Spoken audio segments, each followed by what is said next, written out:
Yay! He's cooking pancake or birthday. Bantay din na perfect round, ha? Doesn't matter perfect o hindi. Di ba, lagi mong sinasawa yung pancake ko. Dapat perfect mo yung pancake mo. Masarap yung pancake ko sa'yo. Ito yung pancake. Peeler. Labanin na namin. Tuwa na. Wala na. Napangit na yung pancake. Uy, luto na yan kasi may mga bilog-bilog na. Bilog na siya. Saan na niya pag-flip? May spatula doon. Kailangan mo? May spatula doon. Laube. Basta na niya yung pancake. Or nag-hotcake. Ba't hindi mo nagamit yung ano? Ba't may dikit? Hindi mo kasi inikot-ikot yung water. Dapat spatula yung ginagamit mo. Parang laube. Spatula. Spatula, yung soft na ano. Ba't may talang binigay mo? Sa ulo. Sinisi pa yung ano, hindi ka lang talaga marunong. Sana may ano. Hindi. Wala. Scrambled pancake. May pancake na yung Failed. First one. Oh, itlog. Failed.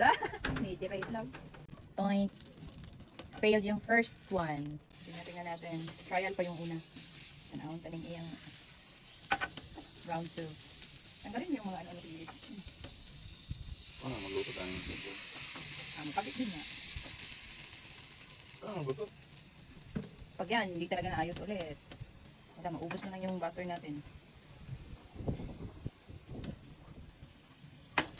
Diba? Talagang dapat may kanya-kanya kaming kusina kasi ito yung nangyayari kung magkasama kami sa isang cooking show.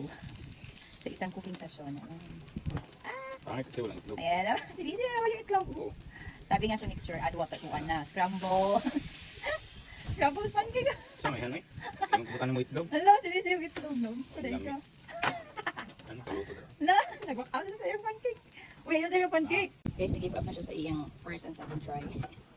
Sana balik scrambled pancake. Ito lang talaga kinaya niyang 2 types of pancake. Or scrambled pancake and semi-buo pancake. Let's eat breakfast. Kain pa. Our pancake is served. Lagyan natin siya ng pancake syrup. Tapos syrup para mabawi yung feel breakfast pancake. And freshly picked from the garden, from the yard, ang aming papaya. At meron akong gatas dito na may eggnog. Let's eating. Kain-kain.